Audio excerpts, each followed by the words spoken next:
पहली परीक्षा में बुरी तरह फेल हुए गौतम गंभीर। आपने बिल्कुल सही सुना, गौतम गंभीर जब टीम इंडिया के कोच बने थे तो ऐसा लग रहा था जिस हिसाब से उन्होंने अटैकिंग अप्रोच लाया है केकेआर में और जिसके कारण केकेआर चैंपियन बना, कुछ वैसा ही अटैकिंग अप्रोच टीम इंडिया दिखाएगी। और साथ ही साथ उम्मीद किया जा रहा था कि ऐसे प्लेयर्स का टीम में सिलेक्शन होगा जो टीम को ऊपर रखते हैं, अपने इंडिविजुअल माइलस्टोन को पीछे रखते हैं।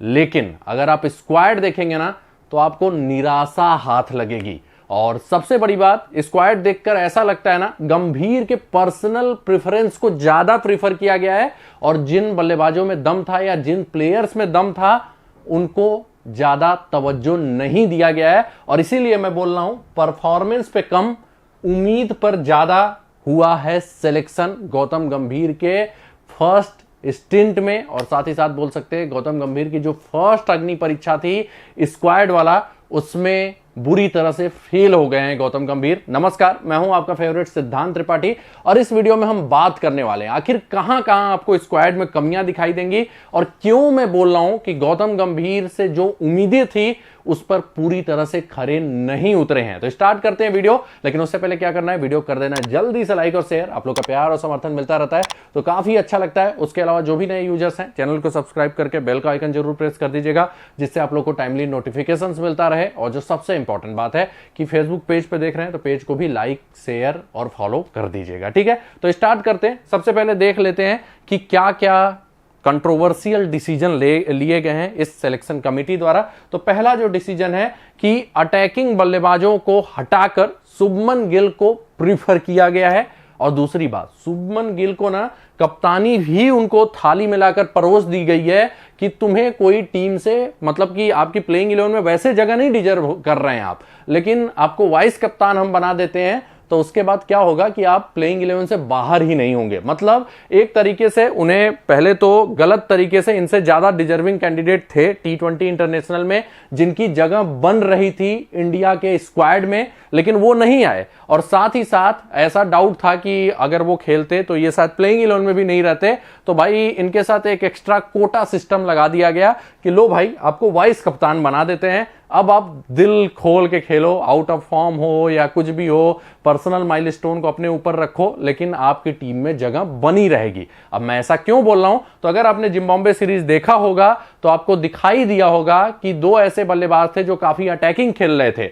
ऋतुराज गायकवाड़, हालांकि उनका नेचर उतना अटैकिंग नहीं है, लेकिन वो जान चुके हैं कि अब इंडियन टीम में रहना है तो अटैकिंग बल्लेबाजी करना होगा, और उन्होंने किया भी। और साथ ही साथ अभिषेक शर्मा जो कि 2-3 बार फ्लॉप भी हुए, लेकिन एक मैच में जिसमें चले सेंचुरी बनाया, ठीक है। तो अभिषेक शर्मा जैसे बल्लेबाज जो कि टीम को ऊपर रखते हैं और अपने माइलस्टोन को छोड़ के टीम के साथ जाना पसंद करते हैं कि मैं आउट चाहे राइट, लेकिन 6 ओवर अगर मैं टिक गया तो गेम इधर से उधर पलट दूंगा, लेकिन उनको टीम ने बैक नहीं किया। जबकि गौतम गंभीर के बारे में बोला जाता है कि वो बैकिंग करते हैं प्लेयर्स का और उन्हें पूरी खुली छूट देते हैं, लेकिन वैसा कुछ भी देखने को नहीं मिला। और सिलेक्शन हुआ शुभमन गिल का और साथ ही साथ उनको पूरे थाली में परोस के वीसी भी बना दिया गया कि आप प्लेइंग 11 में भी रहोगे। और सबसे बड़ी बात, शुभमन गिल का जिम्बाब्वे दौरे पे हुआ था कि ये सेल्फलेस कैप्टन तो बिल्कुल भी नहीं है, क्योंकि सेंचुरी लगाया था अभिषेक शर्मा ने एक मैच पहले, उनको 1 डाउन भेज दिया गया। 2 डाउन ऋतुराज गायकवाड़ पूरे जिंदगी में नहीं खेले, उनको 2 डाउन भेज दिया गया और ये अपना ओपनिंग पोजीशन नहीं छोड़े। जबकि कप्तान की जिम्मेदारी होती है कि आप कप्तान हैं तो आपको देखना पड़ेगा कि मैं भले डिमोट हो जाऊं, लेकिन बाकी सारे प्लेयर्स अगर डिजर्व करते हैं वो पोजीशन तो वो वहां पे आए। जैसे सौरव गांगुली अपना ओपनिंग छोड़ के उन्होंने सहवाग को प्रमोट कर दिया, नहीं भाई तू ओपन कर, मुझे लगता है तेरे में ज्यादा दम है, तू ज्यादा अटैक करेगा। तो वैसा कुछ डिसीजन इन्होंने नहीं लिया और एकदम स्लो खेलते रहे। और भाई जाहिर सी बात है, स्लो खेलेंगे जिम्बाब्वे के खिलाफ, रन बनाएंगे, तो फिर इनको भाई उसका रिवार्ड भी मिल गया कि आप सेल्फिश भले हो लेकिन हम आपको रिवार्ड देंगे। लेकिन गंभीर से उम्मीदें की गई थी कि सेल्फिश प्लेयर शायद टीम में नहीं रहेंगे और जो टीम को अपने ऊपर रखेंगे उनकी जगह बनेगी, लेकिन यहां पे हमें निराशा हाथ लगती है। आप भी कमेंट करके बताइएगा कि यह बात मैं सही बोल रहा हूं कि नहीं। अब दूसरी बात जो है कि हार्दिक पांड्या, इनको बिना किसी वजह के ना बलि का बकरा बना दिया गया। और बलि का बकरा बनाना भी नहीं था यार, ये तो अभी वर्ल्ड कप जिता के लाए हैं आपको। जब टीम को जरूरत पड़ी रन बनाया, जब विकेट की जरूरत हुई विकेट दिया। और सबसे बड़ी बात, ये बंदा इस समय कह सकते हैं ना कि एक समय इनकी प्राइवेट लाइफ या पर्सनल लाइफ भी कुछ खास ठीक नहीं चल रही है, डाइवोर्स भी हो चुका है और उसके बाद आप इनके साथ ऐसा कर देते हो जिससे ये बंदा पूरी तरह से टूट जाए, क्योंकि कहीं से भी कुछ भी मतलब अफवाह तक नहीं था कि हार्दिक पांड्या कप्तान नहीं बनने वाले हैं। ये कंफर्म हो गया था कि T20 इंटरनेशनल की कप्तानी हार्दिक पांड्या ही करेंगे। और भाई अगर आपके उसमें प्रेफरेंस में ये नहीं थे तो आप वाइस कप्तान कैसे हार्दिक पांड्या को बना सकते हो। और इवन रोहित कोहली जब नहीं खेलने वाले थे तब इनको कप्तान बना दिया गया था। तो मतलब जाहिर सी बात है आपने इनमें कुछ देखा होगा कि ये कप्तानी मटेरियल है और कप्तानी भी इंडिया से इनका बहुत खराब नहीं है, तो फिर इनको एकाएक आप कैसे हटा सकते हो। और साथ ही साथ वर्ल्ड कप विनिंग टीम के वाइस कैप्टन भी रहे हैं, तो सिंपल सी बात है प्रेफरेंस ऑर्डर से इनको कप्तान बनना चाहिए था। और इन्होंने कई मैच विनिंग परफॉर्मेंस दिया वर्ल्ड कप में, लेकिन ऐसा लगा कि गौतम गंभीर का इनसे कुछ 36 का आंकड़ा है या गौतम गंभीर का कुछ ऐसा वो है कि जिसके कारण वो नहीं चाहते थे कि इनको कप्तान बनाया जाए। और एक उन्होंने कारण दे दिया कि मैं इंजर्ड वाले प्लेयर को कभी कप्तान नहीं बनाऊंगा, जो बीच में आउट हो जाए फिर आए। लेकिन ऐसा नहीं है, अभी हार्दिक पांड्या ने भी बोला है कि मैं अपने आप को इंजरी फ्री रखने के लिए फॉर्मेट्स में थोड़ा कटौती करूंगा, टेस्ट नहीं खेलूंगा, वनडे मैं कभी कभार खेलूंगा ताकि मैं T20 पे ज्यादा ध्यान दे सकूं। लेकिन उसका भी इन्हें फल नहीं मिला और बिना कारण के जहां पे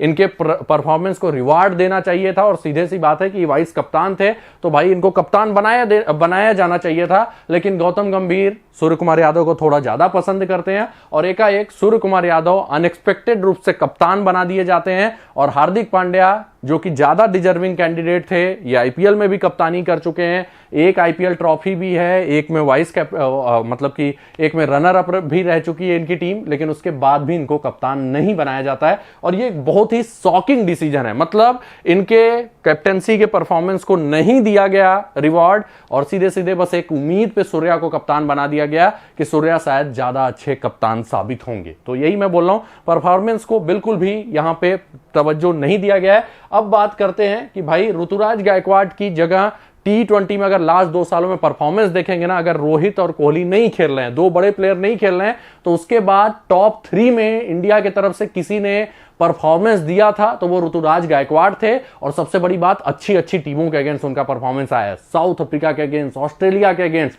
और अभी जो पिछला दौरा चल रहा था ना, अगर आपको याद होगा वर्ल्ड कप से पहले, तो शुभमन गिल उस समय प्लान का हिस्सा ही नहीं थे। शुभमन गिल वहां पे ऋतुराज गायकवाड ने कप्तानी भी किया हुआ था और ऋतुराज गायकवाड ही पैकिंग ऑर्डर में आगे थे। और सबसे बड़ी बात, जब जब इनको मौका मिला तो ऐसा नहीं है कि इन्होंने निराश किया। अब इनका प्रदर्शन थोड़ा देखिए, लास्ट 3 आईपीएल में तो जबरदस्त प्रदर्शन किया, आपको मालूम है।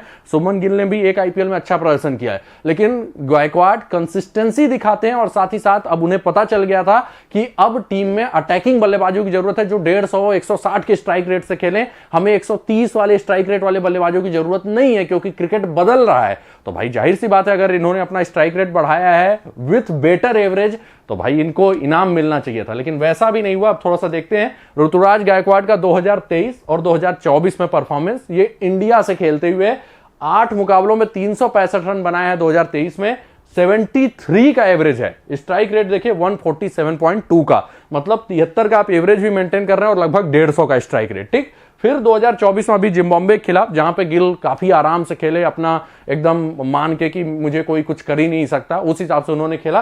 3 मैचों में 133 रन, 66.5 का एवरेज, 158.3 का स्ट्राइक रेट। और सबसे बड़ी बात कि ये स्ट्राइक रेट पावर प्ले में नहीं आया है, ये तो बेसिकली 1 डाउन और 2 डाउन आ रहे थे, मतलब जो इनका बैटिंग पोजीशन नहीं है उसके बाहर इस बंदे ने वो परफॉर्मेंस करके दिखाया है। तो जाहिर सी बात है भाई, विराट कोहली नहीं है, रोहित नहीं है, तो आपको इनके प्रदर्शन का रिवार्ड इनको देना चाहिए था। लेकिन हुआ क्या, रियान पराग स्क्वाड में है, शुभमन गिल स्क्वाड में है, शुभमन गिल को वीसी भी बना दिया जाता है। और कई जानकार बोलते हैं ना, ऋतुराज गायकवाड कैप्टेंसी मटेरियल है, शुभमन गिल को कप्तानी उतनी ज्यादा नहीं आती, लेकिन शुभमन गिल को वाइस कप्तान बनाया गया और ऋतुराज गायकवाड को टीम के प्लेइंग 11 तो छोड़िए, स्क्वाड में ही नहीं रखा गया। अब थोड़ा सा गिल की बात करते हैं, जो वाइस कप्तान बनाए गए, वनडे के बहुत ही अच्छे प्लेयर हैं, वो भी मैं आपको उसमें भी एक वो बोलूंगा कि बैटिंग ट्रैक के प्लेयर हैं। ये बैटिंग ट्रैक के अलावा जल्दी और किसी ट्रैक पे नहीं चलते गिल, ये ध्यान दीजिएगा। थोड़ा सा बॉल मूवमेंट होता है, इनको दिक्कत होता है, और ऋतुराज के साथ वो नहीं है। ऋतुराज स्विंग गेंदबाजी भी ठीक ठाक खेल लेते हैं, टर्न भी ठीक ठाक खेल लेते हैं और वो आराम से अटैक भी कर लेते हैं। अब देखते हैं इनका थोड़ा परफॉर्मेंस।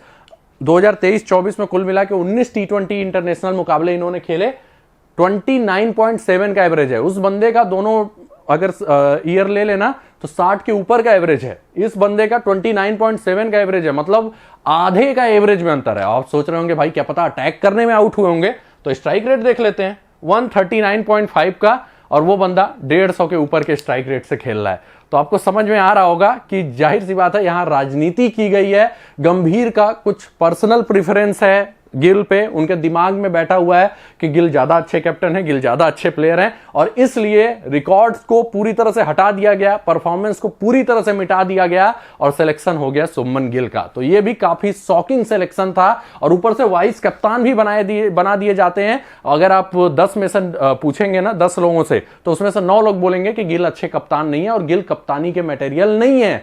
लेकिन इन्होंने सेल्फिश बिहेवियर दिखाया जिम्बाब्वे में, और उसका फायदा भी इनको मिला, और फाइनली ये वाइस कप्तान भी हैं। उसके बाद जो देखते हैं कि भाई अगर कोई बंदा अपने डेब्यू सीरीज में आके सेंचुरी लगाता है और साथ ही साथ आपको बॉलिंग बैकअप देता है, और लोग बोलते हैं कि भाई इसको टीम इंडिया में होना चाहिए, क्योंकि ऐसे प्लेयर को अगर आप बैक करेंगे तो हो सकता है 6 ओवर में ही मैच ये पलट दें, जैसे ऑस्ट्रेलिया के ट्रेविस हेड करते हैं।